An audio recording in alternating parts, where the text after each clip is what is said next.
Alright guys, good morning. Today is a little bit of a different episode. I've got a bit of information, so pay attention. We're here today at a Skid Control advanced driving event. Now, I want to put this up because back when I learnt to drive, 14, 15 years old, I did rally Motorcana. My dad took me to a heap of events which gave me a lot of driving experience before I got on the road. So a lot of you guys, the viewers of this channel, getting into cars, P-platers, learners, all that kind of stuff.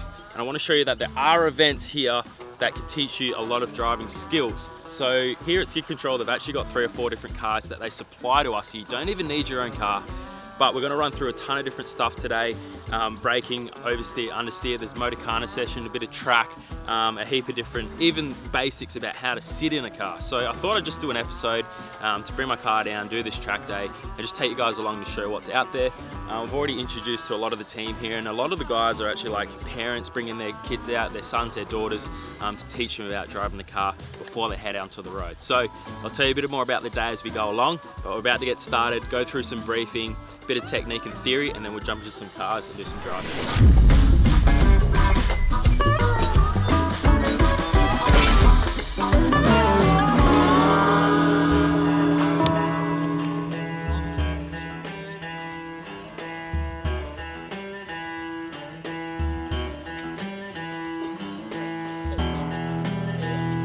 Yeah, I heard that.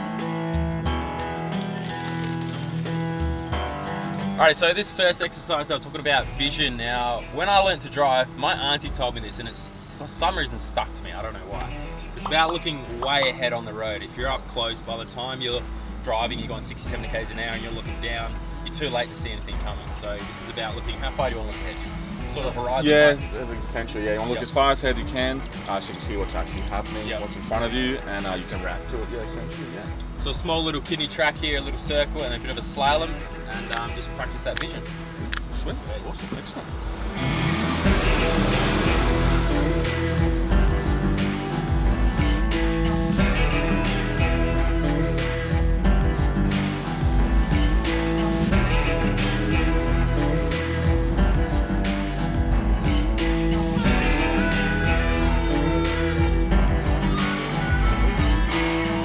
It's like 400 degrees outside.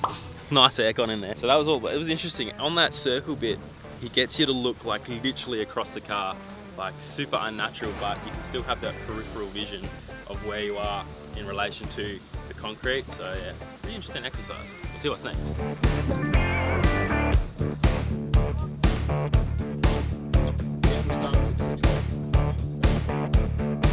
So if you can brake better than 80%, you should be able to stop faster than what ABS can.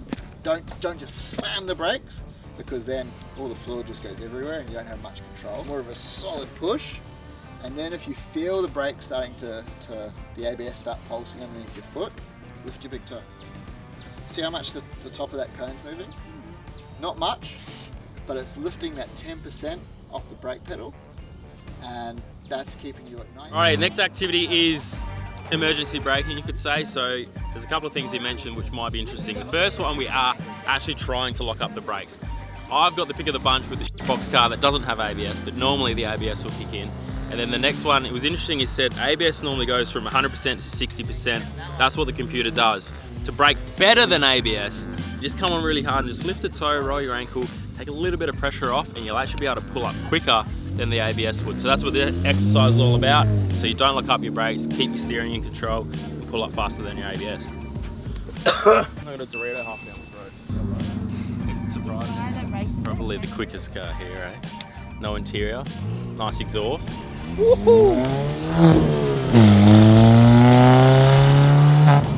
Pick the one with no aircon. Oh yeah, flatty racing steering wheel setup. Woohoo! He's got one left. Michael, we just painted your sliders like this.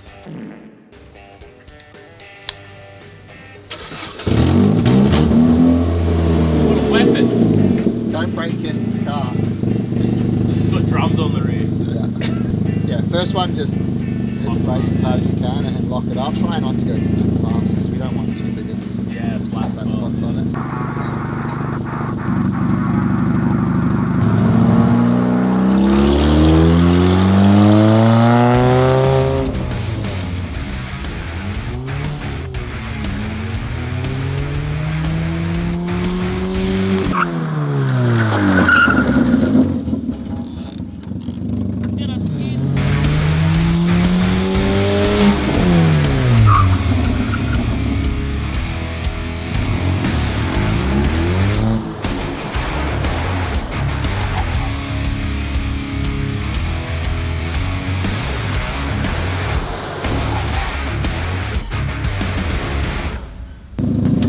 hardest car to brake because it's so light. Fun, but.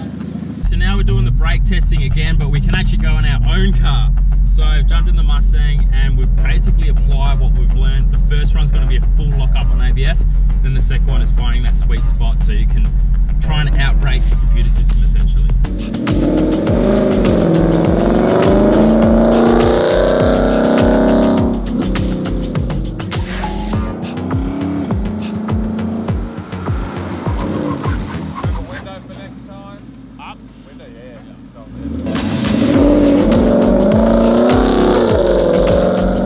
This is attempt 2, trying to brake without ABS.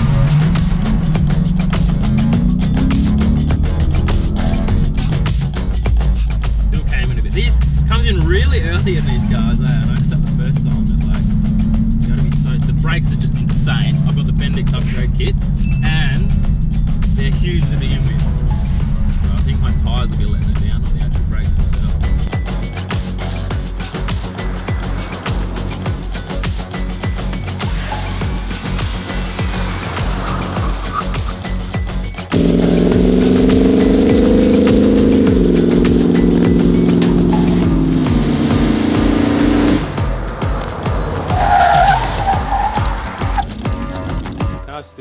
For a second. Come on. So that session there was a bit of hard braking and stuff, but I managed to grab Paul. Everyone's gone on lunch now, so I just want Paul to go through a bit of about what this day is and some of the stuff that Skid Control offers, because this video is pretty much targeted to those people just get into a car or maybe want to get their fast car on a track or something. Yeah, a bit about what you do. Yeah, so this is pretty much our high performance day. So it's an introductory into motorsport that does cater for the P-plater learner drivers as well.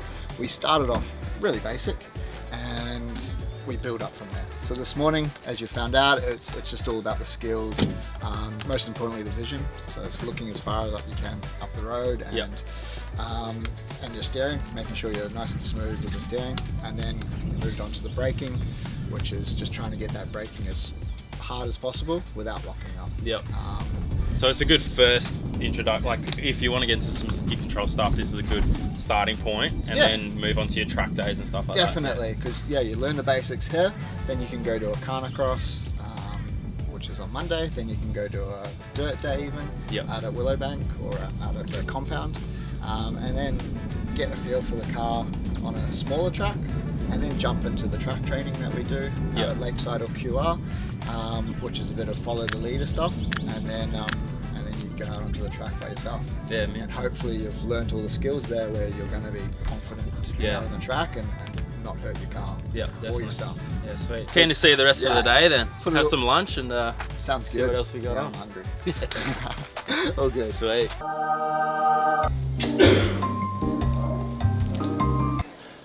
See what they pay for it.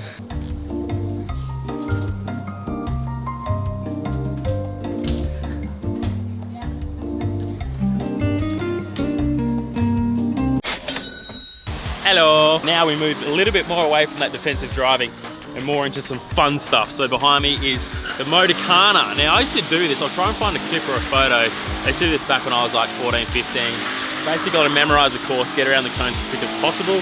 Simultaneously, we'll be doing a track kind of grip section as well, where they give us 3 or 4 laps around the track, picking lines, apexes, all that sort of stuff. So we've moved away from the driving technique and more to that motorsport style stuff now, so it should be a bit more fun.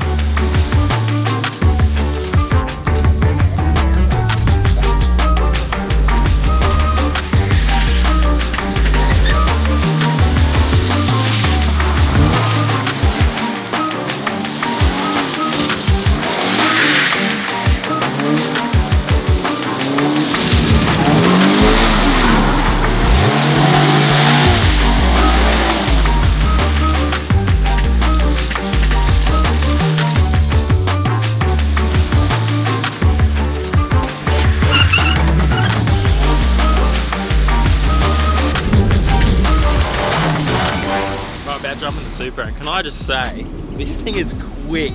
I was so surprised. I had a quick Google, they're like 80, 90 grand. They're actually like a decent performance car. So this is all about grip, pick and line, apex. So I've got Paul in there. Let's see how we go.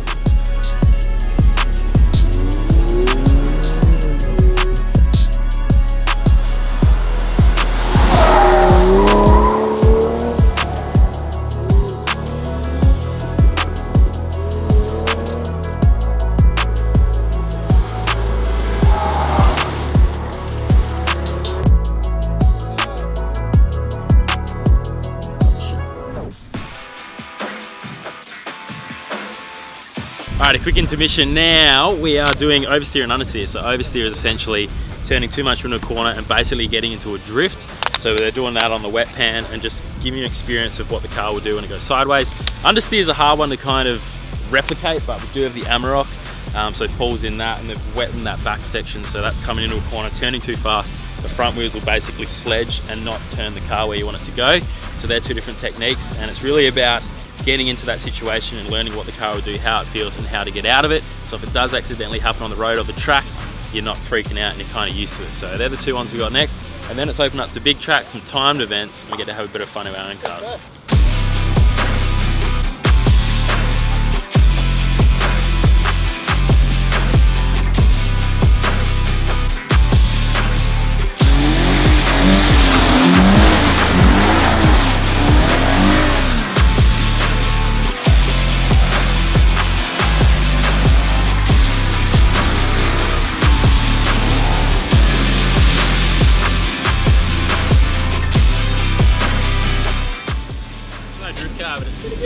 I reckon I'm a bloody professional race car driver now. Today's going pretty quick. It's funny how we've started and they were like, this is how you sit in the car, put a seatbelt on, move your mirrors, and now it's like, do a drift. They move pretty fast, dude. Let's have a look at this race car. The old hatchback. I like it. So this is Ski Controls Oh, Touch Cup car. So one of our instructors at the moment, Kester, is driving this for the season. Does it do the 24-hour lemons? I don't think this one has, but they have done events in the I've heard of that, where you get like, I think there's a limit of, like you can put as much money as you want into the car, but to originally buy it, it's got to be under like $5 grand. And they call it 24-hour lemons because they're a box. But then actually, people actually put like 15, 20 grand into them. It's pretty cool. It's factory.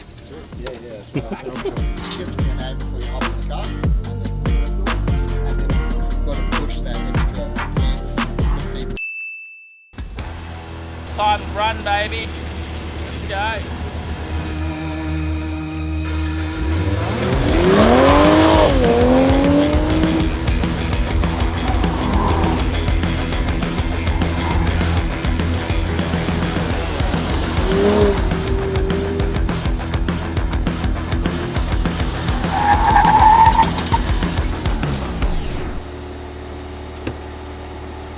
Oh.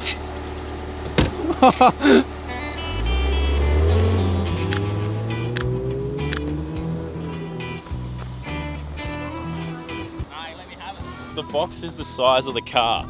So he got on the radio and he's like, what about running through the box? He goes, nah, I made the box too small, so I think we're good. I think it was like a 44. All right, they're gonna let us do the old Modicana in our own cars. We'll see how this goes. I don't know how to make it skid, but we'll soon find out.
They told me my car was too loud, so I tried to go like really gentle and you just have to feed it to get it sideways because the handbrake in these lock all the wheels. So anyway, that's a wrap up for the day.